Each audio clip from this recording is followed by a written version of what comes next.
Trisambodo ditetapkan sebagai tersangka kasus dugaan tindak pidana pencucian uang atau TPPU oleh KPK. Ditetapkan KPK sebagai tersangka. Rafael Alun Trisambodo, ex-pejabat Direktorat Jenderal Pajak Kementerian, ditetapkan sebagai tersangka kasus korupsi pada Senin 3 April yang jadi diduga penerima manfaat dan program keluarga harapan untuk kementerian sosial.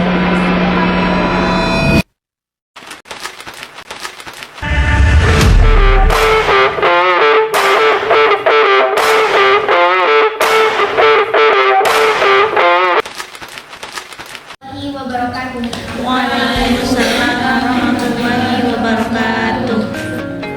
Di sini kami akan membahas satu kasus yang berkaitan dengan materi yang kami dapatkan, yaitu dengan judul harmoni kewajiban hak negara dan warga negara. Tapi sebelum kita lanjut ke pembahasan, saya akan menjelaskan terlebih dahulu apa sih yang dimaksud dengan harmoni kewajiban hak negara dan warga negara. Hak adalah sesuatu kekuasaan atau kewenangan yang dimiliki oleh individu untuk melakukan atau menerima sesuatu yang telah ditentukan oleh hukum atau norma sosial. Sedangkan kewajiban adalah sesuatu yang harus dilakukan oleh seseorang atau kelompok sebagai bentuk tanggung jawab terhadap negara dan masyarakat. Jadi, harmoni bisa terjadi ketika hak dan kewajiban berjalan dengan seimbang. Berikut ada beberapa hak dan kewajiban negara terhadap warga negara. Hak negara contohnya seperti dihormati oleh warga negara, menerima pajak dan kontribusi dari rakyat, memiliki kewenangan untuk menegakkan hukum dan kebijakan. Adapun juga kebijakan negara, yaitu yang pertama menjamin hak asasi manusia warga negaranya, memberikan pelayanan publik yang layak seperti pendidikan, kesehatan, dan keamanan. Serta yang terakhir, menyediakan pekerjaan dan kesejahteraan sosial bagi rakyatnya. Selain itu ada juga hak dan kewajiban warga negara terhadap negara. Hak warga negara contohnya seperti memperoleh pendidikan, kesehatan, pekerjaan, dan rasa aman. Terus ada juga kebebasan berpendapat, beragama, dan berhukum. Mendapat perlindungan hukum dari negara. Adapun juga kewajiban warga negara, yaitu yang pertama mematuhi hukum dan peraturan negara, membayar pajak dan berkontribusi pada pembangunan, ikut serta dalam usaha pertahanan negara, misalnya melalui bela negara, dan menjaga persatuan dan tidak melakukan tindakan yang merugikan negara. Lanjut identifikasi kasus. Baik, sekarang kita akan lanjut ke pembahasan berikutnya, yaitu mengidentifikasi beberapa kasus yang telah kami diskusikan bersama-sama. Ada beberapa kasus yang kami ambil, yaitu yang pertama ada kasus perampasan aset rakyat. Resmi berubah aturan tilang kendaraan terbaru mulai April 2025, kini motor dan mobil langsung disita. Viral di media sosial, sebuah unggahan menarasikan aturan tilang terbaru di mana polisi akan melakukan tilang dengan menyita kendaraan secara langsung. Kasus aturan tilang kendaraan terbaru yang disebut memperbolehkan penyitaan langsung oleh polisi berkaitan dengan tema harmoni hak dan kewajiban negara dan warga negara. Dalam kasus ini, negara melalui aparat penegak hukum memiliki kewajiban untuk menegakkan aturan lalu lintas dengan adil dan sesuai prosedur. Di sisi lain, warga negara memiliki hak untuk mendapatkan perlakuan hukum yang adil serta informasi yang benar mengenai kebijakan yang berlaku. Jika aturan dilaksanakan tanpa transparansi atau melanggar prosedur, hal ini dapat mengganggu keseimbangan antara hak warga dan kewajiban negara, sehingga menimbulkan keresahan dan ketidakpercayaan. Faktanya, Korlantas Polri membantah kabar bahwa polisi dapat langsung menyita kendaraan dalam aturan tilang terbaru. Menurut Kejagung Korlantas Polri, Brigjen Pol Raden Slamet Santoso, informasi tersebut tidak benar dan tidak ada perubahan dalam aturan tilang yang berlaku. Semua prosedur tetap mengikuti peraturan sebelumnya. Kabar yang beredar menyebutkan bahwa kendaraan STNK mati selama 2 tahun akan disita dan datanya akan dihapus. Namun faktanya, yang pertama itu STNK memang harus disahkan setiap tahun. Yang kedua, jika STNK belum disahkan, pengendara tetap ditilang, tetapi kendaraan tidak disita.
negara dan mengelola keuangan publik secara jujur, serta mengabaikan hak warga negara dan atas pelayanan dan kesejahteraan. Selain itu, korupsi juga mengganggu harmoni antara negara dan warga negara karena menciptakan ketidakadilan dan menurunkan rasa kepercayaan publik. Jadi, kasus korupsi yang kami ambil adalah kasus korupsi pajak oleh Rafael Alun Trisambodo. Sebelum itu, saya akan menjelaskan terlebih dahulu profil dari Rafael Alun Trisambodo.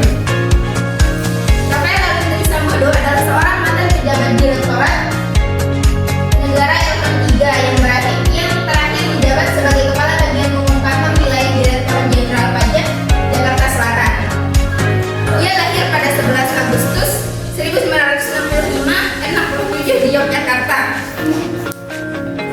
dan menempuh pendidikan di Fakultas Ekonomi Universitas Padjadjaran serta Fakultas Ilmu Sosial dan Ilmu Politik Universitas Indonesia.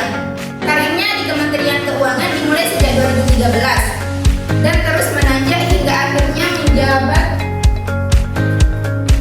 sebagai Kepala Bagian Umum di DJP Karmel Jakarta Selatan 2. Namun karirnya runtuh karena ketika sang anak Mario Dandi melakukan penganiayaan terhadap seorang pemuda bernama Kristalino David Ozora Latumina. Bukan hanya kasus kekerasan yang ramai, tapi juga gaya hidup mewahnya. Dia mengendarai mobil Rubicon dan Harley Davidson yang tak sebanding dengan penghasilan sang ayah sebagai seorang pejabat negara. Kecurigaan publik pun mulai mengarah pada asal-usul dari mana sih datangnya harta keluarga ini. Meski hanya bergaji 3-5 juta per bulan, kekayaan Rafael Alun Trisambodo mencapai 56 miliar. Berdasarkan LHKPN, Rafael memiliki tanah dan bangunan senilai 51 miliar, namun tidak dilaporkan kepemilikan kendaraan mewah yang digunakan anaknya. Komisi Pemberantasan Korupsi atau KPK pun mulai melakukan penyelidikan secara intensif. Berikut beberapa modus korupsi yang dilakukan oleh Rafael Alun Trisambodo. Yang pertama ada penerimaan gratifikasi. Dia menerima uang dari para wajib pajak sebagai imbalan untuk mempermudah proses administrasi perpajakan. Uang itu disalurkan melalui perusahaan konsultan yang dikendalikan oleh istri dan orang-orang terdekatnya. Dengan total gratifikasi mencapai 16,6 miliar. Kedua, pencucian uang. Uang hasil gratifikasi disamarkan melalui berbagai cara, seperti membuat rekening atas nama pihak lain dan membeli barang-barang mewah. Pencucian ini berlangsung selama 20 tahun, dimulai dari 2003 hingga 2023 dan nilainya mencapai 94,6 miliar. Ketiga, penggunaan perusahaan fiktif. Penggunaan perusahaan fiktif ini digunakan sebagai perantara. Ini dilakukan untuk menyamarkan aliran dana dan menghindari deteksi oleh otoritas pajak dan penegak hukum. KPK pun mulai bergerak cepat dalam penyelidikan. Dalam penyelidikan ditemukan beberapa aset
negara tidak hanya merusak keuangan negara, tapi juga menghancurkan kepercayaan publik terhadap sistem perpajakan dan penegakan hukum.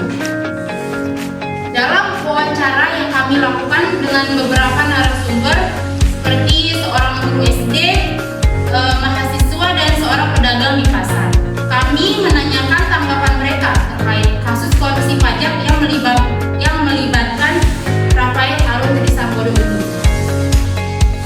Dalam wawancara yang saya lakukan bersama Ibu Helmiatin SPD GR, beliau menyampaikan rasa kecewa dan marah atas kasus korupsi pajak yang melibatkan Rafael ini. Menurut beliau, pajak seharusnya digunakan untuk kepentingan masyarakat luas, termasuk untuk mendukung dunia pendidikan dan meningkatkan kesejahteraan guru honorer.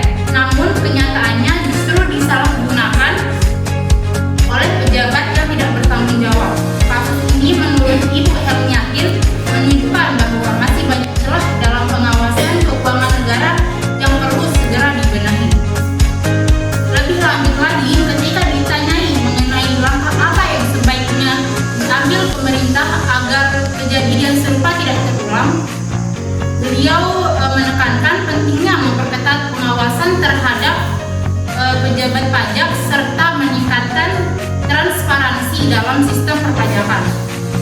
Selain itu, beliau juga menegaskan perlunya pemberian hukuman yang lebih berat kepada pelaku agar menimbulkan efek jerah. Tidak kalah penting, beliau mengusulkan agar pendidikan anti korupsi ditanamkan sejak dini sehingga generasi mendatang tumbuh menjadi pribadi yang lebih memiliki integritas tinggi. Lanjut ke narasumber kedua kami adalah Hafizatul Aliyah, seorang mahasiswa. Saat ditanya apakah kasus korupsi pajak oleh Rafael Alun Trisambodo mempengaruhi kepercayaan terhadap sistem perpajakan dan pemerintahan, ia menjelaskan bahwa kepercayaan terhadap sistem perpajakan masih ada karena ia menyadari bahwa membayar pajak adalah kewajiban setiap warga negara. Namun kepercayaannya terhadap pemerintah sedikit tergoyahkan. Menurutnya, pengelolaan pajak oleh pemerintah belum dilakukan secara ketat sehingga membuka peluang terjadinya penyelewengan, penggelapan, bahkan praktik korupsi yang merugikan negara. Terkait sanksi bagi pelaku korupsi, Hafizatul menyampaikan bahwa hukuman yang dijatuhkan selama ini masih belum cukup tegas. Ia menyoroti adanya pengurangan hukuman yang tidak masuk akal serta kurangnya ketegasan aparat penegak hukum yang menurutnya juga rentan terhadap pengaruh uang. Ia berpendapat bahwa pelaku korupsi seharusnya dijatuhi hukuman penjara, perampasan aset yang dikorupsi, serta denda atas kerugian yang ditimbulkan. Ia menekankan bahwa tanpa hukuman yang benar-benar memberikan efek jerah, korupsi akan terus terjadi karena dalam pandangan sebagian orang, termasuk pejabat, uang masih dianggap lebih berkuasa daripada hukum. Narasumber terakhir kita ada bernama Ibu Muslimah, merupakan seorang pedagang di pasar. Dalam wawancara, beliau mengungkapkan bahwa kasus korupsi pajak ini sangat berdampak terhadap rasa kepercayaan masyarakat terhadap pemerintah. Sebagai warga biasa, beliau merasa kecewa karena sistem perpajakan yang seharusnya dijalankan secara adil dan transparan ternyata disalahgunakan oleh oknum demi keuntungan pribadinya. Hal ini membuatnya meragukan integritas pemerintah serta kesungguhan dalam memberantas korupsi. Ia bahkan menyebut bahwa akibat kasus seperti ini banyak warga menjadi enggan untuk membayar pajak karena merasa uang mereka tidak dikelola sebagaimana semestinya. Menurutnya, peristiwa seperti ini telah mengganggu rasa ketidakadilan publik. Saat ditanya mengenai sanksi yang diberikan kepada pelaku korupsi, Ibu Muslimah menyatakan bahwa hukuman yang ada saat ini masih terlalu ringan. Ia menyarankan agar pemerintah mempertimbangkan hukuman yang lebih berat, seperti misalnya dimiskinkan semiskin-miskinnya, terus penjara seumur hidup atau bahkan hukuman mati, agar bisa memberikan efek jerah dan yang nyata dan mencegah korupsi supaya tidak terjadi kembali. Dari kasus ini, kami menyarankan beberapa kebijakan alternatif. Yang pertama, pengawasan terhadap pejabat pajak harus diperkuat. Teknologi pelaporan dan pemantauan kekayaan harus ditingkatkan. Yang kedua, reformasi regulasi perpajakan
penjara dan denda, koruptor wajib menjalani kerja sosial dalam bentuk pelayanan publik di sektor yang berdampak, seperti bersih-bersih kantor pelayanan pajak, RS atau sekolah.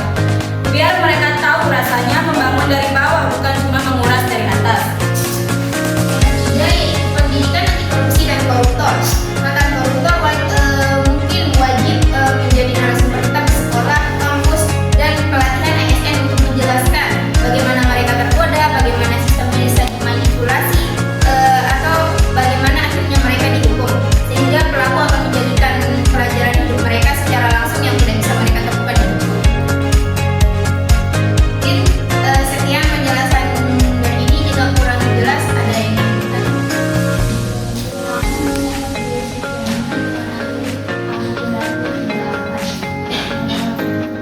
Kalian bagaimana pelaporan harta kekayaan negara KPN dalam mengawasi kekayaan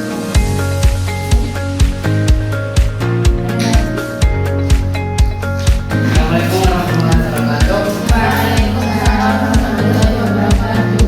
Terima kasih atas waktunya. Sini saya menjelaskan tentang kira-kira mengapa kasus koruptor di Indonesia ini sangat sulit untuk diangkat. Mungkin pertanyaan, bagaimana kita sebagai mahasiswa bisa mencegah atau menanggapi kasus korupsi ini agar tidak terjadi kembali. Baik, saya akan menjawab pertanyaan dari pertanyaannya, bagaimana peran LHKPN dalam mengawasi kekayaan negara. LHKPN atau laporan harta kekayaan penting untuk laporan harta kekayaan penyelenggara negara penting untuk diawasi